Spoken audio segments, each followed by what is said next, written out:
1 Samuel 16:23. Whenever the evil spirit from God bothered Saul, David would play his harp. Saul would relax and feel better, and the evil spirit would go away. Noong unang panahon, iniisip ng mga tao na ang lahat ng bagay ay galing sa Diyos, kaya maging yung mga tinatawag nilang evil spirit, pinaniniwalaan nilang hindi makapanggugulo kung hindi pinapayagan ng Diyos. At itong episode na ito, si Haring Saul masyadong bothered. Masyado siyang maraming psychological baggage that he was already suffering. But whenever David would play the harp for him and even sing for him, the so-called evil spirit would go away, he would relax, he would go to sleep. Sa tinagal-tagal ang ating pag-aaral ng Biblia, pagsamba, paglapit kay Jesus, dapat ang bunga nito ay kapayapaan, katahimikan ng loob. Happiness is blank, blank. Mamaya na natin lalagyan ng laman. Panginoon, salamat po. Dahil kayo ay patuloy na nagbibigay sa amin ng mga kaunawaan, kaliwanagan, para lalo kami magkaroon ng buhay na payapa, tahimik, isang buhay na masagana sa aming espiritu, sa aming kalooban. At ngayon, Panginoon, sa aming paglapit sa inyo, sa pagdiriwang namin ng kabutihan nyo sa aming buhay, patuloy nawa kayong mangusap at umakay sa amin. Be our preacher, our teacher, unto Jesusness, into a life of peace and rest and love. Father, we ask you, we seek you to be our preacher in the name of your Son, Jesus. Happiness is, ano nga ba talaga ang elemento, ang sangkap ng tunay na kasiyahan? Negative emotions, according to studies, become negative energies that block other energies. Na yung ating mga negative emotions, they become electrical impulses in the body, they become energies that are negative, at sumasalungat sila sa pagdaloy ng ibang mga positive energies in our body. Kaya nagkakaroon tayo ng mga karamdaman pag lagi tayong mga merong negative emotions. Yung nararamdaman mo lang sa iyong puso, nagiging physical, at nagkakaroon ng mga physical manifestations. James 3:16, for where you have envy and selfish ambition, there you find disorder and every evil practice. And that disorder is not only in terms of social relationships among people, it also happens within the organs of the body. Nagkakaroon ng mga iba't ibang sakit. Kaya yung mga tao pag ninenervyos, naninigas ang sikmura, nasisiraan sila ng digestive processes. Kapag sila ay laging galit, nagkakaroon sila ng mga problema sa lungs. At pagka sila ay laging nagagalit, umaapekto pa ito sa liver. Maraming effect. In fact, pagka natatakot o kaya ay nagsiselos, hindi makakatulog, apektado ang physical health. Iisa ang tao at ang kanyang damdamin, ang kanyang katawan, ang kanyang kaluluwa ay iisa rin. Luke 6:45, a good man brings good things out of the good stored up in his heart. And an evil man brings evil things out of the evil stored up in his heart. Kung ano daw ang laman ng puso, yun ang lumalabas sa bibig, lumalabas sa kilos, yun ang nagbubunga sa pang-araw-araw na buhay. Yung dati ay hindi nakikita, hindi nahihipong, iniisip lamang na emosyon, magkakaroon ito ng physical manifestation. Negative emotions become negative energies that block other energies, disrupting bodily functions and destroying tissues, causing disease. At ito'y sobrang dami ng patunay sa siyensya. At sinasabi yan sa Biblia, Proverbs 14:30, a heart of peace gives life to the body, but envy rots the bones. Pagpayapa ang loob, malusog ang katawan, pero pag may inggitin at marami mga negative emotions, masakit sa katawan, nagkakaroon ng karamdaman. Proverbs 17:22, a cheerful heart is good medicine, but a crushed spirit dries up the bones. So yun ang isa sa mga pinakamahuhusay na gamot. Yung ikay maligaya, ikay masaya, ikay payapa, tahimik. Na kung cheerful ka, kung yung attitude is to find good in everything, to find happiness even in difficult situations, yung ikaw ay optimistic, hopeful, daig mo pa ang merong maintenance medicine. Negative emotions like sadness, loneliness, depression, anger, hatred, jealousy, envy, worry, fear, at kung ano pa, make you sick. Napatunayan na yan sa napakaraming mga experiments at mga observation in a scientific way. Pag mga negative ang emotions, madali magkasakit. So beware of social media na napakadali mong magalit, mainis na mga nababasa mo o napakadali mong manginis sa mga ipinopost mo. Very poisonous kung minsan yung pupunta ka lamang dyan kung ano-anong negative emotion na ang iyong nadarama. So social media could be toxic, could be dangerous to your health pagka hindi ka nag-ingat at wala kang inner protection. Proverbs 15:13, a happy heart makes the face cheerful, but heartache crushes the spirit. Na pag ang tao ay masaya sa kanyang kalooban, hindi mo mailihin sa mukha. Ganon din pag siya nagselos, pag siya nagalit, kitang-kita mo sa mga tiklop ng mukha niya na siya'y galit. At pag umiibig din naman, hindi mailihim kung bakit merong kulot yung mga dulo ng mga labi sa pagngiti. Pati sa paghakbang at paglakad, ay kitang-kita mong umiibig ito. At pagka biglang nabigo, kitang-kita mo rin sa kanyang katawan. So yung nararamdaman ng puso, lumalabas sa katawan. Ecclesiastes 11:10, banish anxiety from your heart and cast off the troubles of your body. So yung heart, yung body, pareho yan nagsasuffer when there is anxiety, when there is a psychological baggage. Negative emotions can be caused by very real, present stimuli. Ano ba ang nagiging dahilan ng mga negative emotions natin? Yung tinapakan ka, inaway ka, pinagalitan ka ng wala sa lugar, siniraan ka, yan, mga totoong-totoo. Meron naman, very physical yung stimuli. Yung talagang harap-harapan, binuhusan ka ng kape, sinampal ka, etc., etc. Negative emotion yan. Kasi tunay na may nangyayari na dapat magkaroon ka ng reaction. Proverbs 23, it is to one's honor to avoid strife, but every fool is quick to quarrel. So merong dahilan para ka mang-away, pero sabing ganun, paghangal ka, mang-away ka nga. Pero kung matalino ka, iiwasan mo yun.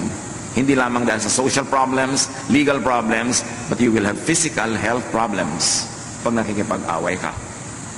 Proverbs 15:1 and 4, a gentle answer turns away wrath, but a harsh word stirs up anger. Word, salita, sound waves.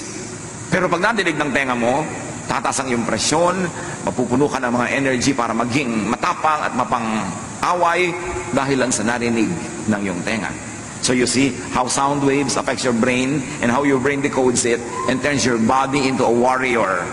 At pagka nasa war-like mood ang katawan, toxic yon. Ang effect nun, later on, masama sa katawan na yon. The soothing tongue is a tree of life, patuloy nung verse, but a perverse tongue crushes the spirit. Napakadaling manakit ng damdamin. Magsabi ka lang ng isang salitang nakaka-insulto, nakakagalit, salita na nakakasira ng reputasyon, magagalit na agad yung nakarinig nito. Kaya tayo pag nagsasalita, pwedeng maging blessing, pwedeng maging curse sa ating kapwa. We can receive negative words that can cause negative emotions in our hearts, but we can also release negative words that can cause negative emotions in people's lives. We are custodians of our mouths, of our tongues, and our capacity to either hurt, wound, or heal with words. Ganun tayo. Tayo yung mga mararamdamin, dinaramdam natin, ating naririnig. Ikinatutuwa yung positive, ikinalulungkot yung negative. Kaya dapat mapili sa pinapakinggan at sa sinasabi. Negative emotions can be caused not only by real things that are happening, but also by thought, even without real present cause. Kahit hindi totoo, kahit hindi mo kaharap, kahit hindi tangible, audible, imaginein mo lang ang effect sa katawan mo, the same. Kaya yung mga mapanibughuin, mga selosong asawa, ini-imagine pa lang nila na pinagtataksilan sila ng asawa nila, nag-iinit na yung tenga nila dito, dumadalas na ang tahip ng kanilang dibdib, tumataas ang blood pressure. Imagination pa lang yun. Kasi hindi kinikilala ng katawan ang pagkakaiba ng tunay na nagaganap at nung nagaganap lang sa ating imagination. As far as your body is concerned, whether it is happening in real life or it's happening only in your imagination, the effect on the body is the same. Kaya binabantayan natin na ating iniisip, ang daming teaching sa Bible about watching what you think of. Mark 7:21-22, For it is from within, out of a person's heart, that evil thoughts come. All these evils come from inside and defile a person. That evil could be an outright evil thought, evil ideas against others, or it's evil against your own body, your well-being, your peace of mind. And sabi dyan, it comes from within you. It comes not from others, but from within you. Proverbs 4:23, be careful how you think. Your life is shaped by your thoughts. Hindi ka biktima ng mundo. Kasi kahit may mga taong napuputokan na ng lindol at mga bulkan, kung ang pag-iisip nila optimistic and hopeful, hindi sila nawawala ng pag-asa, hindi sila nalulungkot, hindi sila bumibigay. Pero meron naman mga tao na blessing na nga ang dumadating, pero hindi sila kontento, lagi silang mareklamo, lagi silang naghahanap ng wala, magiging malungkot sila lagi. Malungkot ka kasi pinalulungkot ng sarili mong pag-iisip ang iyong sarili. Masaya ka hindi dahil sa iba, kundi dahil masaya ka mag-isip at napasasaya ng isip mo kahit yung mga hindi naman masasayang mga tunay na nagaganap sa buhay. So it is all happening in the mind. The Bible calls it more often as in the heart.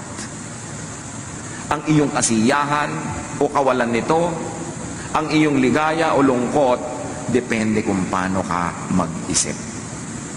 Hindi depende sa nangyayari sa labas mo sa mundo. Be careful how you think. Your life, your health is shaped by your thoughts.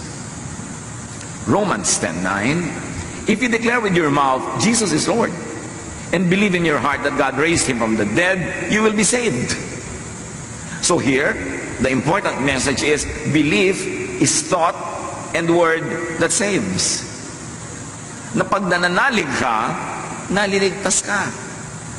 You see, what your thought can do, it can even save you, because your faith saves you, and your faith is belief, your belief is thought.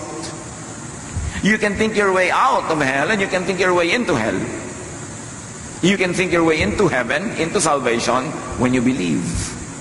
Kaya napakahalaga kung ano ang pinaniniwalaan, kung sino ang pinaniniwalaan, at sino ang sinusundan. Kasi yun ang magbibigay ng hugis, kulay, at tunog sa iyong pang-araw-araw na buhay. Proverbs 23:7, for as he thinks in his heart, so is he. Kung ano ang tunay mong pag-iisip, kung ano ang tunay mong pag-iisip tungkol sa iyong sarili, yun ka. Kaya napakahalaga na meron kang positive na pananaw sa sarili. Hindi naman para maging mayabang, hindi para maging mapagmataas, kundi positive. I'm a child of God. Mahal ako ng Diyos. Nagkakamali ako, nagkukulang ako, pero mahal pa rin ako ng Diyos. Pinapatawad ako ng Diyos. Gagawin ko ang lahat na magagawa ko para ituwid ang lahat, pero sa lahat ng kulang, pinupuno ako ng Diyos. Ang ending nun, masaya ka, kahit may kulang ka. Hindi mo ipinagdiriwang na kulang ka, kundi ipinagdiriwang mong merong pumupuno sa'yo. Your faith saves you. Your faith saves you not only from the punishment of sin, your faith also saves you from needless guilt, from worry, from fear. Kaya binabantayan natin kung ano yung pinapakinggan, sino ang sinusundan, kasi pwede tayong sumunod sa isang katuruan o guro na dadalhin tayo sa walang katapusang guilt, sa walang katapusang accusation, sa walang katapusang pagsasabing kulang tayo, masama tayo. Ano mangyayari sa pag-iisip mo tungkol sa iyong sarili? Dumadali para sa mga masasamang espiritong pasukin ng iyong puso kasi maraming fear, maraming negative emotions, at yun ang kinakapitan ng mga masasamang espiritu. Negative emotions can be caused by remembrance of the negative past.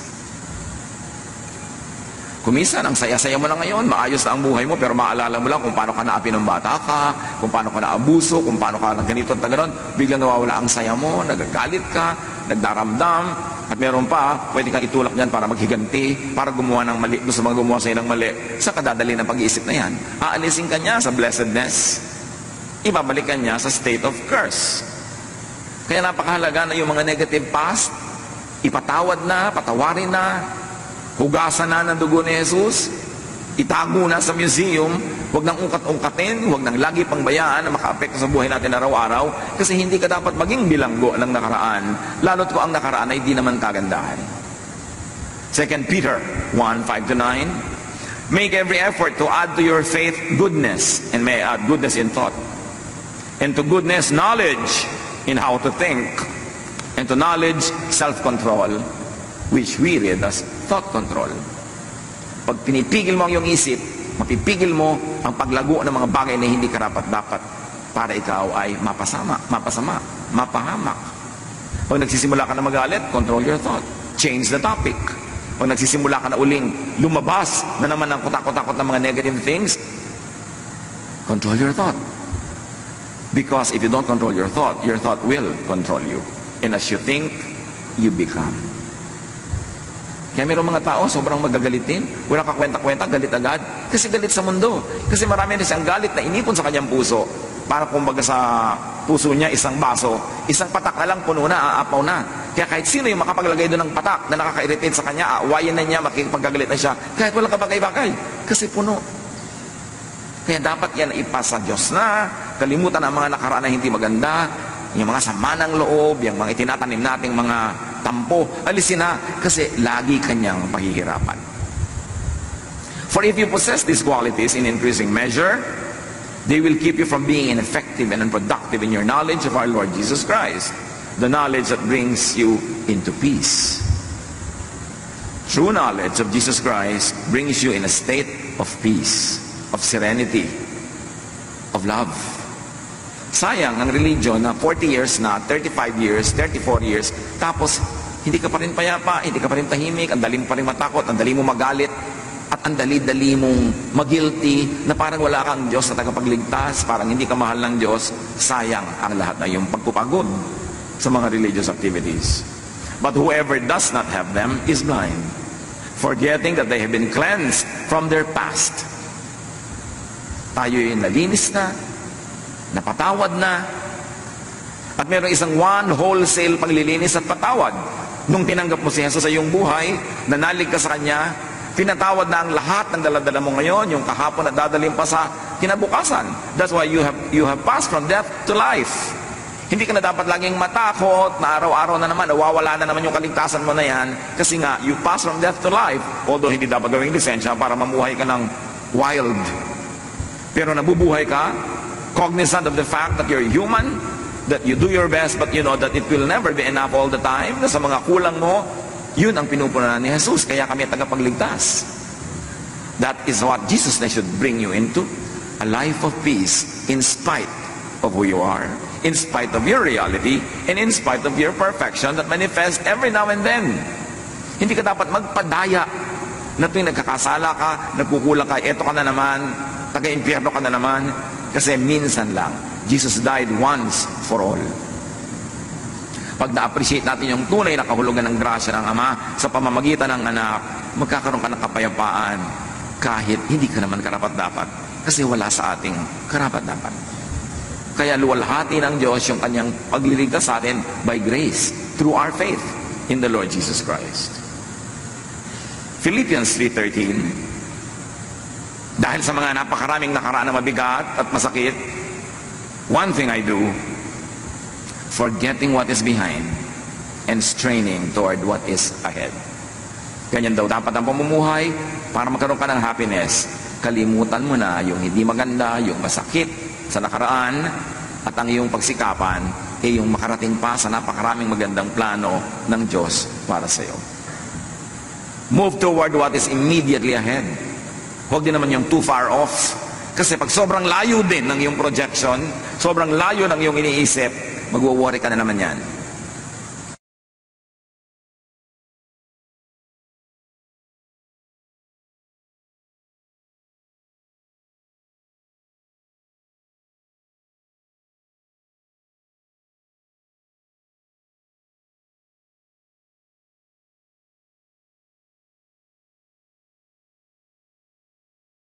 Permanent way.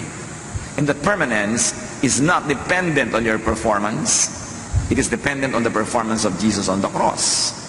Kaya meron ka dapat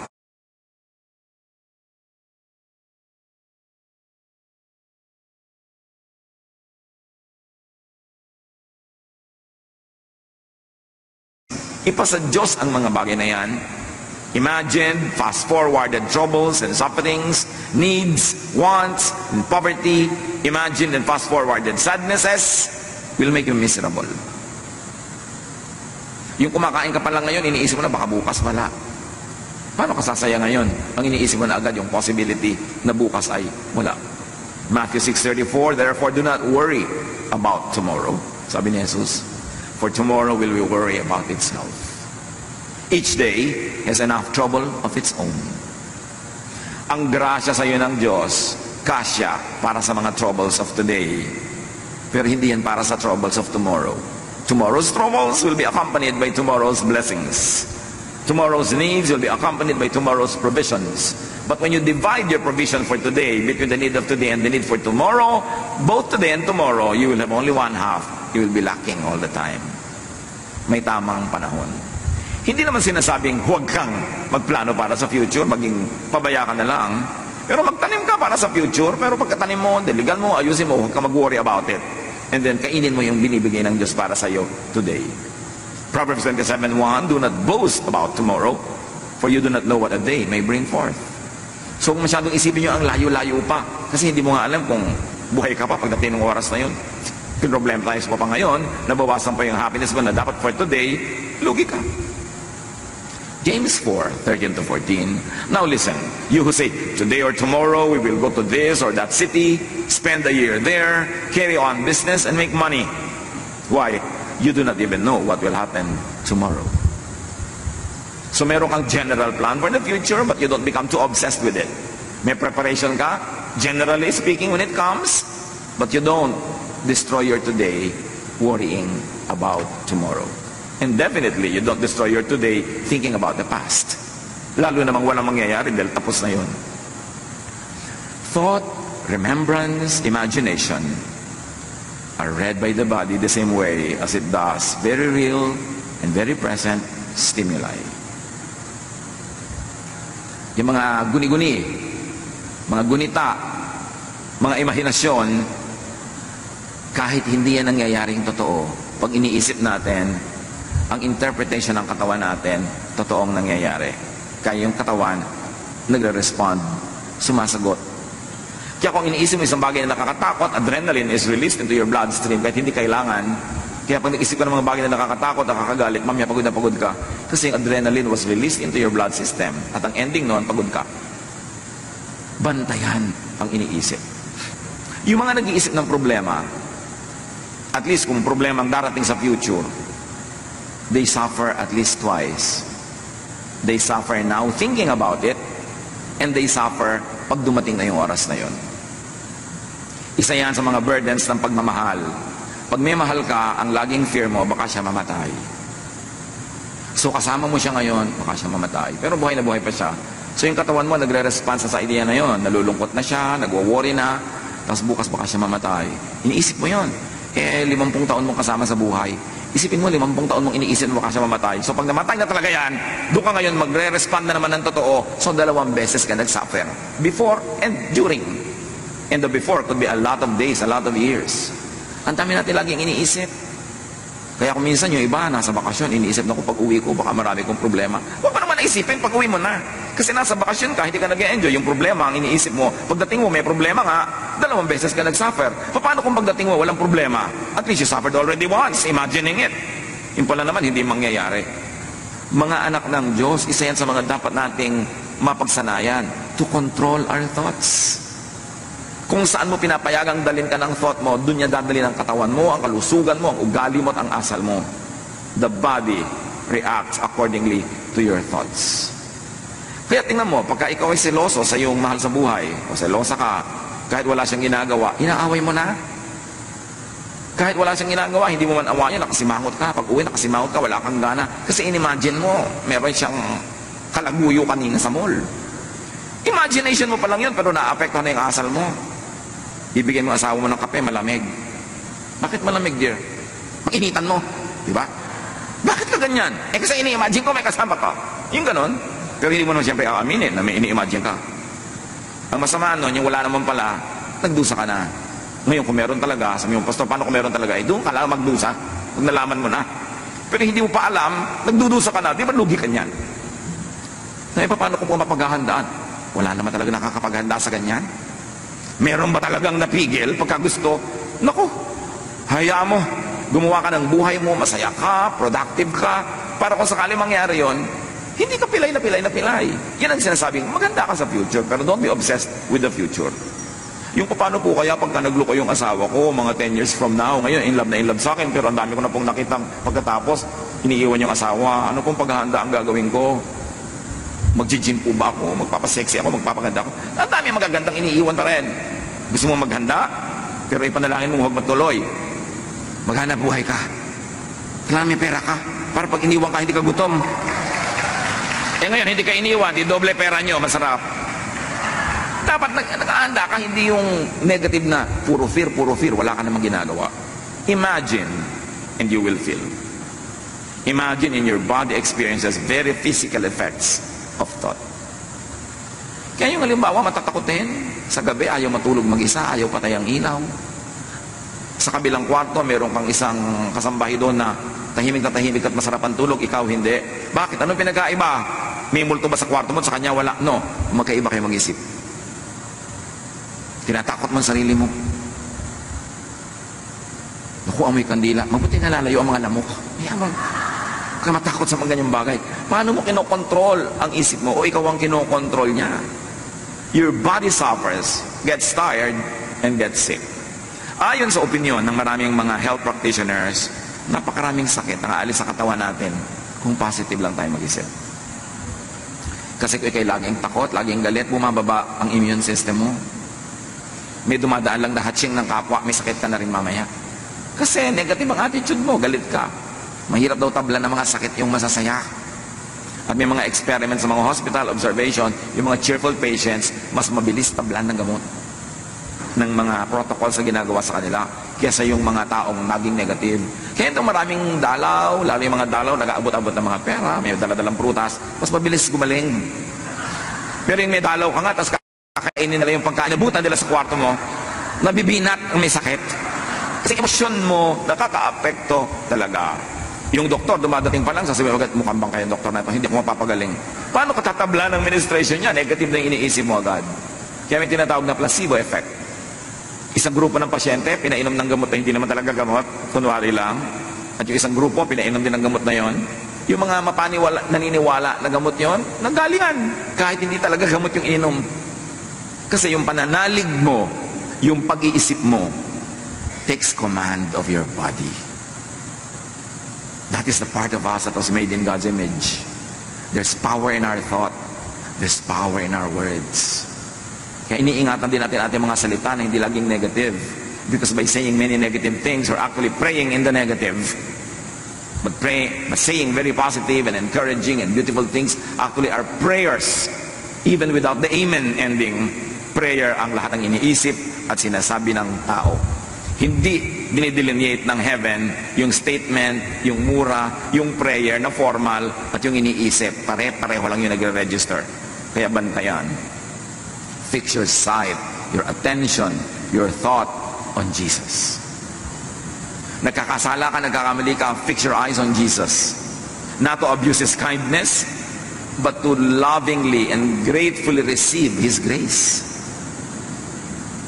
Hebrews 12, 1-2. We must get rid of everything, and I say every thought that slows us down, especially the sin, and if we may read it as negative thought or lack of faith, that just won't let go.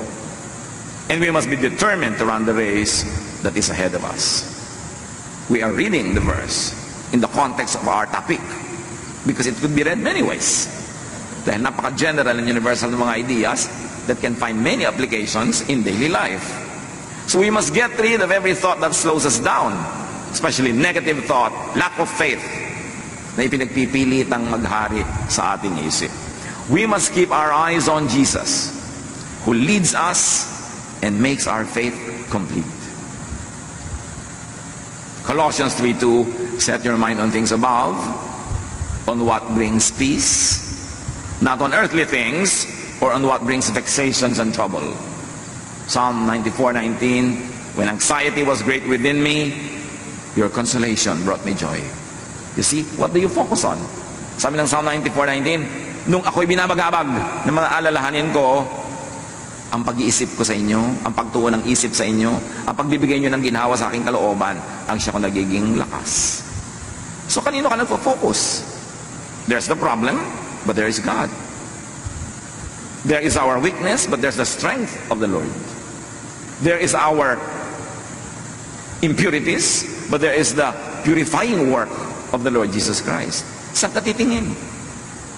Pag tumitingin ka sa iyong asawa, iyong anak, magulang, kapatid, kapwa, kaibigan, anong gusto mong tingnan? Yung work ng devil sa kanya? Marami yun. Bakit hindi mo tingnan yung work ng God sa kanya? Marami lalo yun. Para ka maging mapagpasalamat and appreciative. Kayong ating binasa kanina, 1 Samuel 16:23 sa simula, whenever the Spirit of God, the evil spirit from God bothered Saul, David would play his harp. Saul would relax and feel better, and the evil spirit would go away. Read the evil spirit as vexation, probably envy, because Saul was envious of everyone around him, especially David. And then David was playing the harp. Anong nangyayari? There was a non-threat. Relax si David, wala siyang hawak na armas, siya ay tumutugtog, wala siyang hawak na baton, na ibinato niya kay Goliath. So there's relaxation. And when there is a non-threat, when there is relaxation, evil spirit goes away, meaning peace and rest come instead. Pag in-analyze mo yan, in a very physical way, what drives away the evil spirit? Relaxation, trust, and the beauty of music, the beauty of a song. Kaya napakahalaga ng arts sa buhay natin. Kasi pag tayo nakakakitian ng magagandang bagay, nakakarinig ng magandang musika, pagka tayo ay naliligid ng mga taong nag-i-inspire sa atin na mag-relax, kasi sila ay non-threatening, non-competitive, what happens? Evil spirits go away.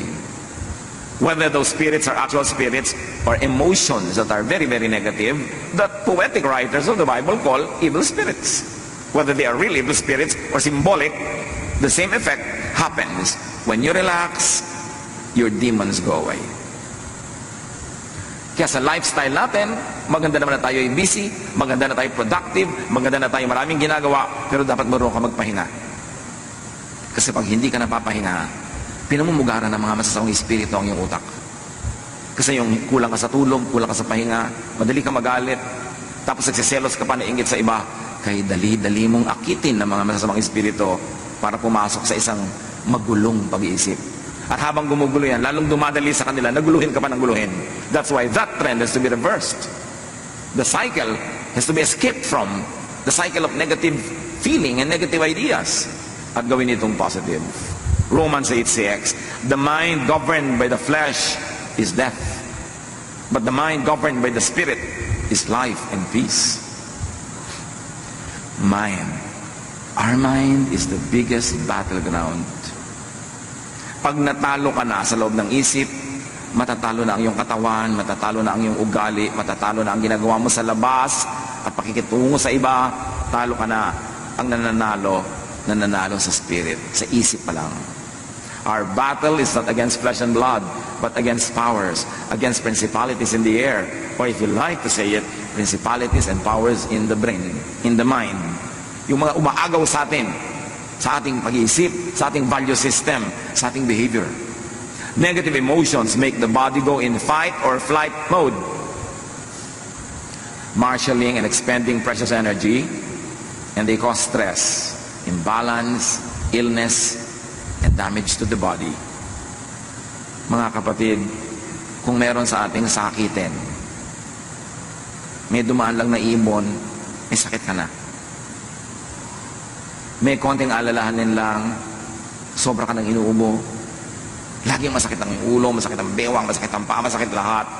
Paki-review ang paraan ng inyong pag-iisip. Baka kayo malungkotin, madrama, masuspetsa, maselos, lalo mainggitin.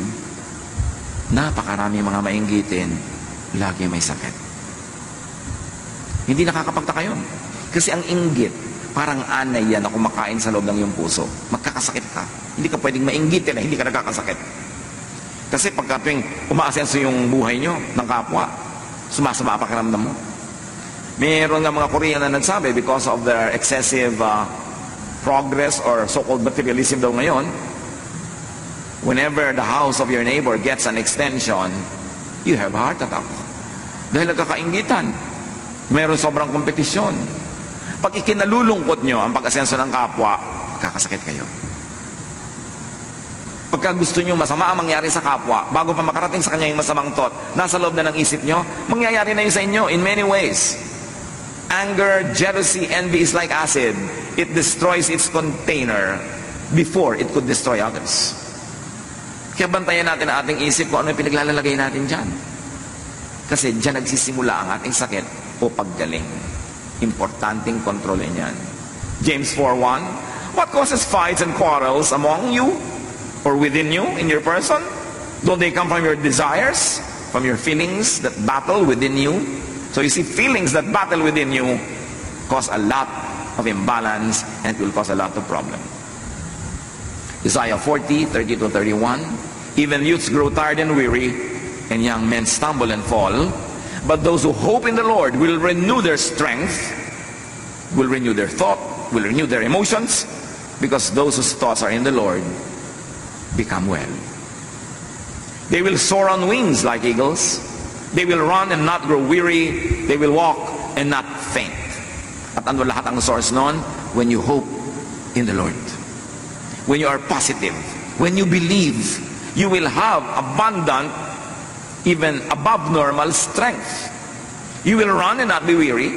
Sabi in a poetic way. You will always renew your strength. Why? Because you hope in the Lord. Nananalig ka, kumakapit ka sa Panginoon, madilim man, sumusunod kang nakakapit sa Kanyang nagtitiwala, dumadaan ka man sa mga hirap, alam mong may pag-asa, at lalabas ka rin dyan sa lalong madaling panahon. These are the people who emerge from their troubles. It's a matter of how you think. 1 Peter 5:8, be alert and of sober mind, which really means watch your thoughts. Your enemy, the devil, prowls around like a roaring lion looking for someone to devour. Or may I say, looking for a brain to colonize. Mag-iingat ka sapagkat ang kaaway mo, ang diablo, ay nagmamanman, naghihintay lang ng pagkakataon para pasukin ang utak mo.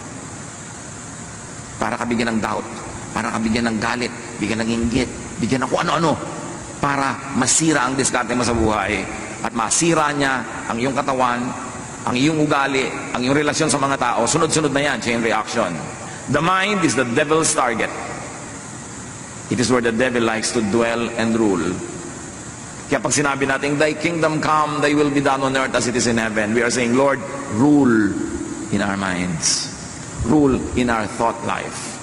Kayo maghari sa paraan ng aking pag-iisip. Bantayan ko kung sinong pinatitira ko sa loob ng aking utak. So happiness is positive thoughts. Happiness is positive emotions. Ilagay nyo na ang title. Positive emotion. Hindi positive happenings. Kasi kahit positive ang happening, kung negative ang emotion mo, hindi ka pa rin happy. Pero kahit negative yung nangyayari sa labas, kung positive ang emotion mo, happy ka. So ang iyong kasiyahan, ang iyong kalungkutan, nasa iyong pag-iisip. Huwag mong sisihin ang mga Hapon at mga Kastila. Huwag mong sisihin ang buwan o ang mga planeta. Nasa pag-iisip mo yan. And you must take control of your thought. You must never allow the devil to rule the way you think. Drive away negative emotions. And do not give time and space for such negative emotions. Sabi ng James 4:7, surrender to God, resist the devil, and he will run from you. Tanggihan mo at siya'y dali-daling aalis. Hindi mo kailangang makipag-away sa kay devil, hindi mo kailangang makipagbuno sa kanya, tanggihan mo lang. Kasi pag tumanggi ka sa pangalan ng Panginoon, wala siyang kalakas-lakas para ipagpilitan ang gusto niya mangyari. Proverbs 16:32, whoever rules his spirit is better than he who takes a city. Ang tunay na kapangyarihan at lakas ay hindi yung makapagwagi ka ng mga digmaan at magyapi mo at ma-occupy mo mga cities. No, ang tunay na lakas yung nakokontrol mo ang iyong sariling isip. Na pag naliligaw na yung pag-iisip mo, nagagalit ka na, umiimbento ka na ng mga kung ano-ano, pinipigil mo ang sarili mo. Hindi mo pinapahayaang mamulaklak, lumago, yung ganun mga negative thoughts. So very importantly, forgive the past. as if the past was a person. Forgive others. And also forgive yourself. Kaya maraming relihiyosong tao, mas nagiging sila, hati ang loob. And so many religious people, even the religious leaders, see psychiatrists. This is a fact. Because many religious people, laging hati ang loob. Kasi meron silang iniisip na moral standards na dapat nilang maabot. Tapos alam nila yung katotohanan ng buhay nila na hindi nila naaabot. Nagkakahati-hati ang loob nila. Nagpapanggap sila, nabubuhay sila sa pagkukunwari. Lalong nakahati ang loob nila. Lalo sila nagkakaroon mga psychological and emotional sicknesses. Kasi hindi nila nare-resolve na yes, God is holy. Yes, God is perfect. Yes, God is sinless. But God remembers that we are dust. Not a license to abuse it. But whenever your best falls short of God's glory, you know that God's Son, Jesus, His blood cleanses us from all sin. You know that when your best is not enough, it is filled with the grace and kindness of God. So you know that at any state in your life, whatever your actual spiritual accomplishment is, or lack of it, God loves you and God takes care of you. Yun lang ang nagbibigay ng peace. Pag yan ang naunawaan mo sa iyong religiosity, yes, banal-banal ang Diyos, pero ang Diyos manaalala ng ikaw ay gawa sa lupa.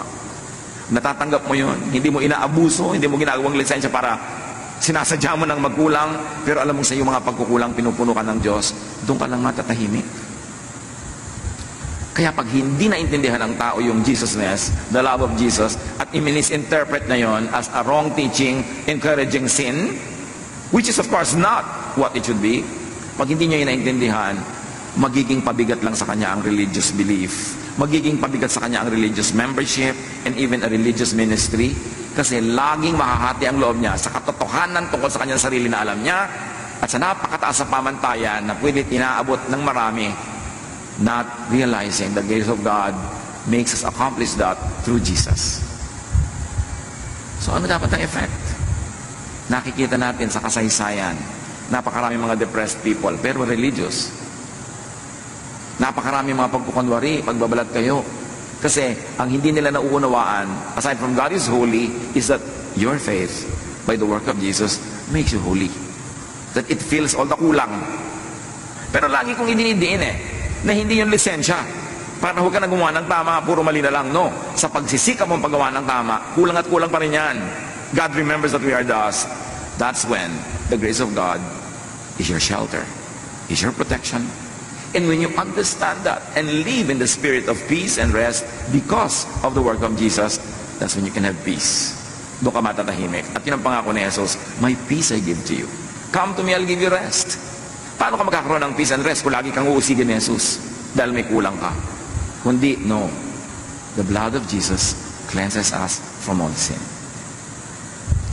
Ephesians 4:31 to 32, get rid of all bitterness, rage, and anger, even that which is directed against yourself. Kasi marami mga tao bitter against themselves, overly guilty about their imperfection. Ang nangyayari, nahahati sila, nagkakaroon ng schizophrenia. That's why many religious people are psychiatric cases. Hindi nila napagdudugtong yung kabutihan at kabanalan ng Diyos at yung kanilang pagiging tao, na habang sinisikap nilang maging kawakis ng Diyos sa lahat ng mga bagay na kulang sila, pinupuno yun ng pag-ibig ng Diyos. So sabi, be kind and compassionate to one another, forgiving each other, just as in Christ, God forgave you. And of course, you should never fail to include yourself. Be kind and compassionate to yourself, forgiving yourself, just as in Christ, God forgave you. At ganon din ang gagawin natin because you have to love your neighbor as you love yourself. So you are kind and compassionate and forgiving also to your neighbor. How else do you have happiness through positive emotions? Do not worry about the future. Worrying will not help. Plant a seed, but do not dig it to see if it's growing. Plant it, take care of it, and then go on with your daily life. Philippians 4:6-7, do not be anxious about anything, but in every situation, by prayer and petition, with thanksgiving, present your requests to God. And I'd like you to focus on the thanksgiving, because the thanksgiving is how Jesus prayed. I thank you, Father, that you heard me. Ganun na agad. Nagpapasalamat because wala siyang duda na mabait at mabuti ang Diyos. At ano daw ang bunga pag ganon? And the peace of God, which transcends all understanding, will guard your hearts and your minds in Christ Jesus. Malinaw yung transcends all understanding. Magkakaroon ka ng peace kahit lahat ng logic tells you that you should be bothered and troubled. It goes against logic. But yes, God will give you that peace when you trust in Him. So be positive, be hopeful about the future. Huwag yung gamitin ang relihiyon na panakot about the future. Be positive and hopeful about it because God said, I will never leave you. I will never forsake you. Romans 12:12, be joyful in hope. So we fix our eyes not on what is seen, but on what is unseen. Since what is seen is temporary, but what is unseen is eternal. Mahalaga na mag-focus tayo doon sa sinasabi ng Diyos, hindi sa nakikita lang natin sa ating paligid. The unseen is more powerful than that which is seen, because what is seen is only physical. Philippians 4:8-9, whatever is true, noble, right, pure, lovely, whatever is admirable, if anything is excellent or praiseworthy, think about such things. Choose your focus. Kung mag-iisip ka na rin daw, pagtuunan mo kung ano yung totoo, ano yung marangal, ano yung tama, ano yung dalisay, ano yung maganda at kahanga-hanga, yun ang isipin. Mag-iisip ka tungkol sa tao, yun ang isipin mo. Iisipin mo yung anak mo, yung asawa mo, magulang mo, yun ang isipin mo. Kasi hindi ka maubusan ng makikitang magandang dapat ipagdiwang. Pero pag ang titingnan mo yung negative, nakakasama ng loob, nakakagalit, may makikita ka rin.